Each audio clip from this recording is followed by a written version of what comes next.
안녕하세요. 선생님과 함께하는 대구 문화유산 답사 이야기 걸어서 중구 속으로. 오늘은 대구 형무소 사적에 대해 알아보겠습니다.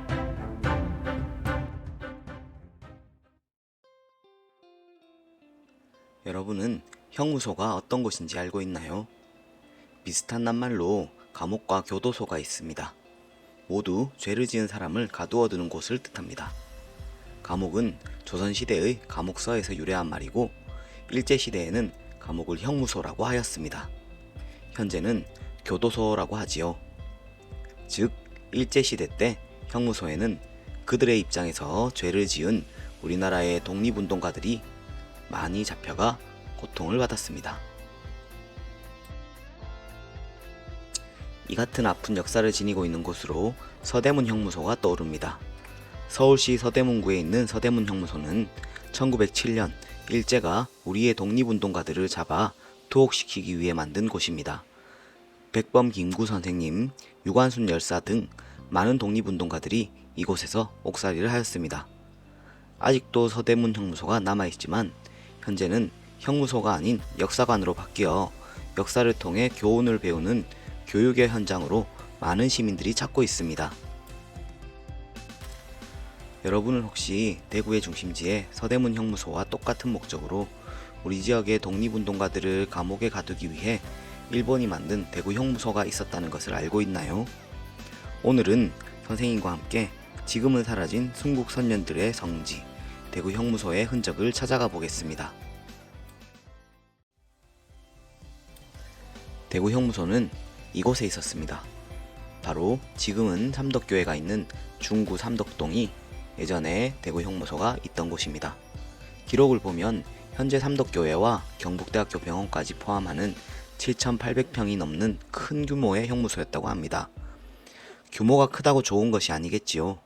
이곳의 목적이 우리 민족의 독립투사들을 잡아 가두는 것이라고 생각한다면 큰 규모만큼 많은 분들이 이곳에서 고통을 받으셨을 것이라고 생각됩니다. 대구 형무소는 언제 만들어지고 언제 사라졌을까요? 대구 형무소는 1908년 일제에 의해 지금의 경상감령 근처에 처음 만들어졌습니다.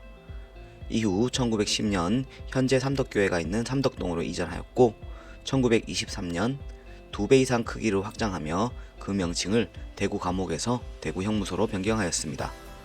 광복 이후 1961년에는 대구 교도소로 이름을 바꾸었다가 1971년 이곳의 대구 교도소는 달성군 화원읍으로 이전하며 새로 지어졌다고 합니다.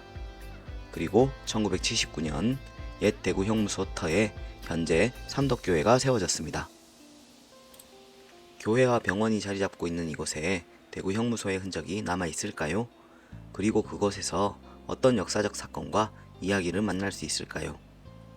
대구 형무소의 흔적을 찾아 삼덕교회로 가보겠습니다. 지하철 경대병원역에서 올라오면 경북대학교 병원 내거리가 있습니다.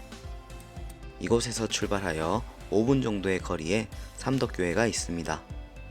걸어가는 동안 주변을 살펴봐도 과거에 이곳에 형무소가 있었음을 알 수 있는 단서는 찾을 수가 없었습니다. 삼덕교회 이정표가 보입니다. 그리고 곧 삼덕교회 건물이 보입니다. 교회 건물 입구 버스 정류장 앞쪽에서 형무소의 첫 번째 흔적을 찾을 수 있습니다. 붉은 벽돌과 새창살로 된 감옥 안에 죄수복을 입고 있는 독립운동가가 서 있습니다. 이분은 누구일까요? 자세히 보니 한자로 이육사라고 쓰여진 옷을 입고 있습니다. 일제에 맞서 우리나라와 중국을 오가며 독립운동을 펼치고 광야, 절정 등 독립의 염원을 담은 시를 쓰셨던 민족시인 이육사 선생님도 대구 형무소에 수감되셨음을 알 수 있습니다.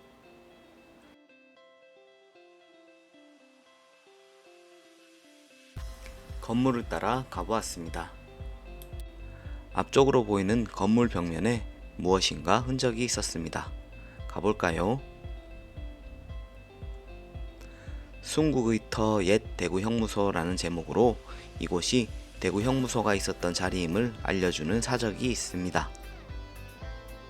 몇 년 전까지만 해도 이곳에 수감된 독립운동가들의 이름이 적힌 담벼락 조형물밖에 없었지만 2022년 12월 대구 형무소의 옛 모습을 보여주는 사진과 함께 대구 형무소에서 돌아가신 애국지사 206인의 이름을 기록한 추모의 벽으로 재단장하였습니다. 대구 형무소는 일제강점기 한강 이남에서 가장 규모가 큰 감옥으로 많은 독립운동가가 수감되었습니다. 3.1운동 무렵에는 무려 5천여 명이 수감되기도 한 것으로 전해집니다. 광복회 총사령관 박상진 의사를 비롯한 많은 항일의병과 국내 비밀 결사들이 수감되었으며 일제 식민지 수탈기관인 조선은행 대구지점 폭파 사건을 주도한 장진홍 열사가 사형을 선고받고 자결한 장소이기도 합니다. 이곳에서 돌아가신 애국지사의 수가 206명이라고 하는데 서대문 형무소에서 희생된 순국자의 수가 195명이라고 하니 얼마나 많은 분들이 이곳에서 고통을 받으셨는지, 이곳이 우리 지역의 독립운동가들에게 어떤 장소였을지 짐작할 수 있습니다. 이곳 대구 형무소와 관련된 독립운동가 중 이육사 선생의 이야기를 빼놓을 수 없습니다. 시를 통해 독립을 외친 민족시인이자 전문 군사훈련을 받은 독립운동가이기도 한 이육사의 본명은 이원록입니다. 이육사는 경북 안동에서 태어나 1920년 가족 모두가 대구 남산동으로 이사하여 대구에서 생활합니다. 1927년 10월 대구에서 장진홍 열사가 주도한 조선은행 대구지점 폭파 사건이 일어납니다. 일본 경찰들은 장진홍이라는 인물은 물론 어떠한 단서도 찾지 못해 대구를 중심으로 활동하던 애국지사들을 잡아들여 고문으로 거짓 진범을 조작해 법정에 세웠습니다.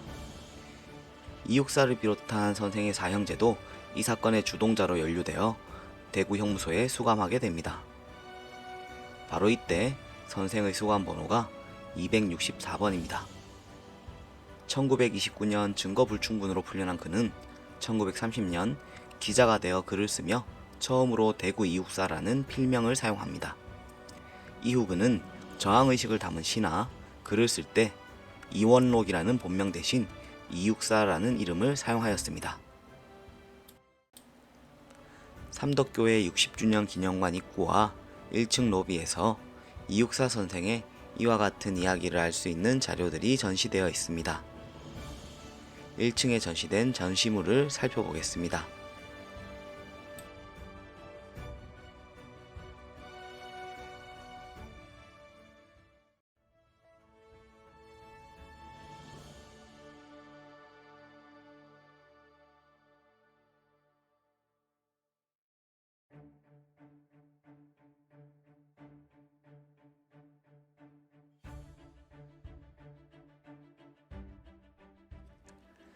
이곳 대구 형무소 사적터에는 민족시인 이육사의 이야기뿐만 아니라 많은 독립운동가들의 이야기가 묻혀 있습니다.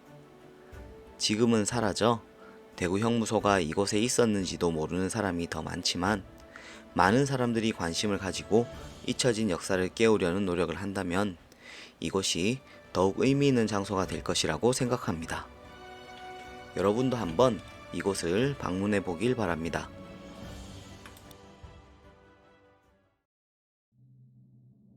선생님과 함께하는 대구 문화유산 답사 이야기. 오늘은 사라진 순국성지 대구 형무소 사적에 대해 알아보았습니다. 다음 시간에 또 만나요.